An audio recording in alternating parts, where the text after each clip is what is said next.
welcome back to another video. I'm gonna try and keep this video very short and crisp and to the point because I don't want to take a lot of time explaining things. So I've been thinking a lot about this semester ever since I've been at home and I'm not doing a lot of studying because I just feel like I didn't make the most 100% use of it. And I don't want that to happen to any of you guys. So I just wish and I hope that everybody who gets a chance to study abroad must get the full-fledged advantage and full-fledged experience of being here and learning in a whole new country. Before we get into this video, I just want to give a quick shout out to Amber for sponsoring this video. If you're an international student or if you are going to be an international student, finding an accommodation is one of the most chaotic and hardest thing to do. It's not an easy task because you are coming here for the first time. You don't know how things work, you don't know how to do house inspections, you don't know what to see, you don't know how to talk to people, and it's just overall really chaotic. And that's where Ember can make your life really easy. Ember is a trusted global platform that has over 20,000 plus properties listed in over 20 plus countries. And some of the countries are USA, UK, Canada, Australia, Ireland, Germany, and so many more. When I first moved abroad, I got scammed, not once but twice when I was looking for an accommodation. So that is why I highly suggest in every video I speak about this that be very wise when making a decision about your accommodation. That's why I would highly recommend going with a trusted platform like Amber. You can search by the university, have a look at the 3-room tours. You can also look at the community reviews, and their service is 24/7 available. So it's very secure and they're there for you all the time. So if you're looking for an accommodation or if you know someone who is looking for an accommodation, you can use my referral link in the description box. No more shady landlords or sketchy listings. Amber makes your overall process so much stress-free, simple, and secure. Thanks to Amber for sponsoring this video, and let's get back to our video. Okay, so the first point that I want to mention in this video is not being present in the class. Not just physically, but also not being mentally present.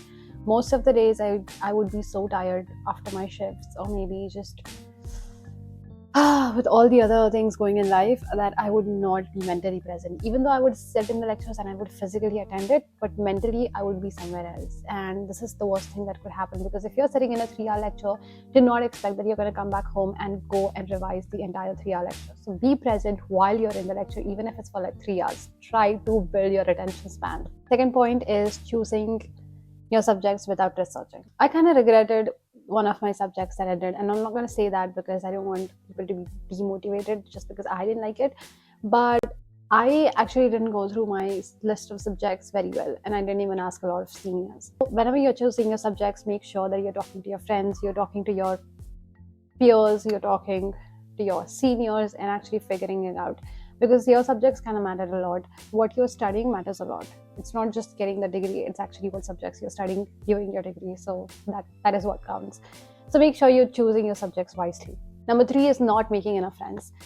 I've always been someone who finds it very difficult to make friends in general. As I always have mentioned in my previous videos, that making friends has always been such a big issue for me. Not just because I'm an introvert. I don't even consider myself as an introvert anymore, but making friends is hard here. I don't know how many times I'm going to say this, but making friends is really hard here. And I just have this regret of not making a lot of friends in my lectures. So yeah, next semester I'm going to try and make more friends. Even if it means I have to get out of my comfort zone and be the first person to talk and initiate a conversation, I'm going to do that. Make sure you're starting from the start, period. You're going to regret it later because there are so many things that are going to be taught. You cannot cover everything last minute. If you think that you're going to keep anything last minute and then you're going to cover everything just before the exam, 1 week before the exam, it's not going to happen. So start studying from the very start.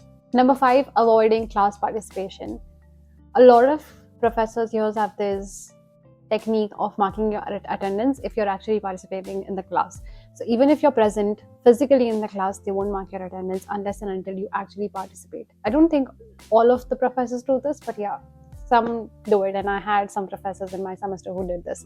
That is why I was forced to participate, but I still feel like I didn't participate enough just because of the fear of getting judged by people that were not even my friends. So number 6 is not joining student club. I know I still have this regret of not joining student clubs, but I don't get the time, guys. I'm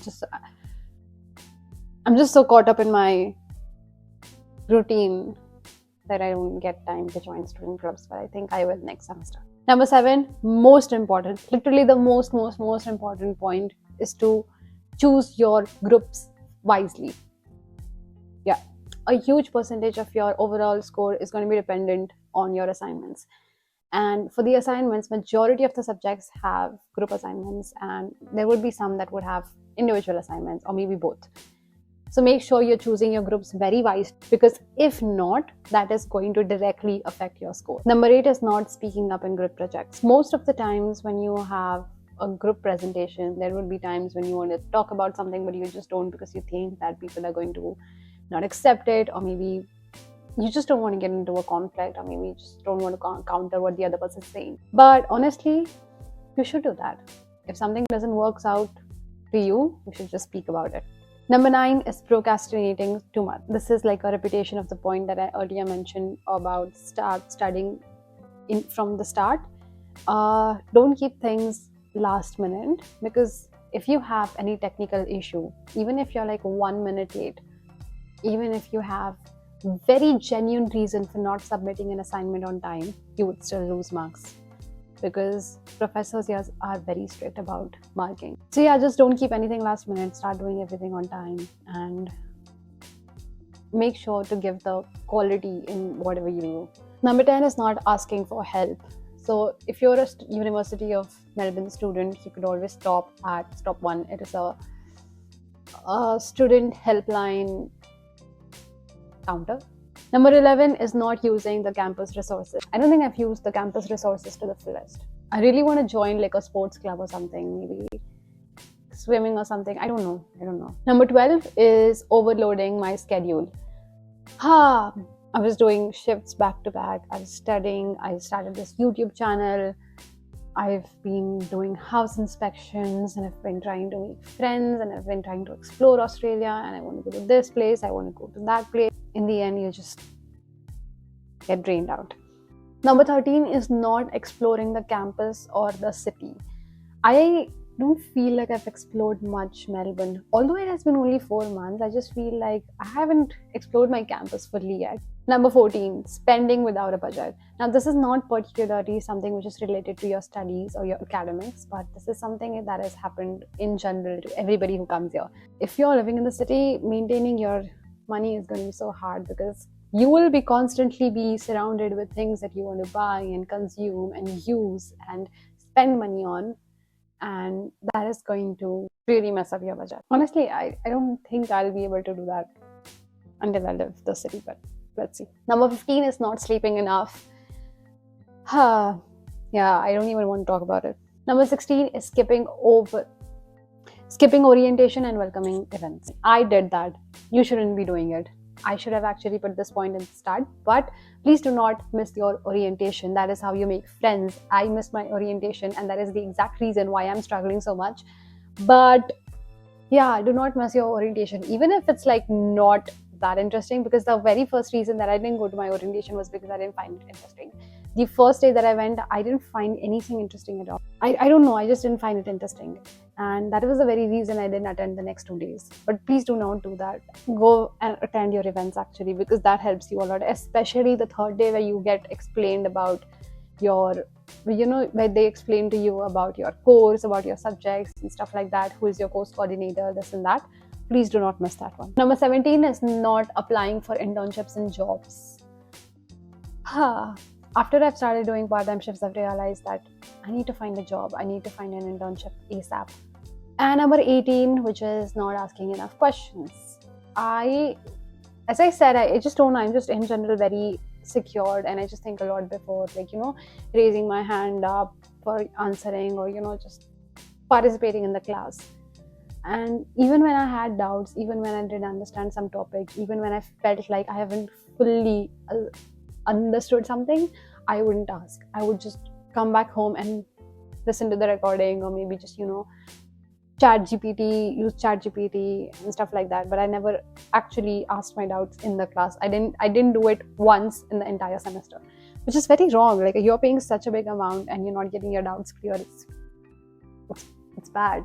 So yeah, that was the video. I hope you guys have learned something from this video, and I really do you did, because that was the exact point of making this video.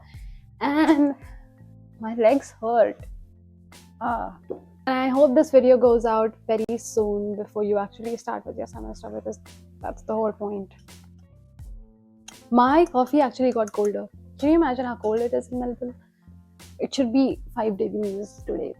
Alright guys, thank you for watching this video. I will see you guys in my next one. I am planning to make so many fun and so many informative videos like this one, because I'm tired and sick and bored of making those day in my life videos where I do the same things every single day. So yeah, I have so much planned out, and I really hope that you guys enjoyed. If you did, please don't forget to subscribe to my channel and give a thumbs up, and I'll see you guys in my next one. Bye.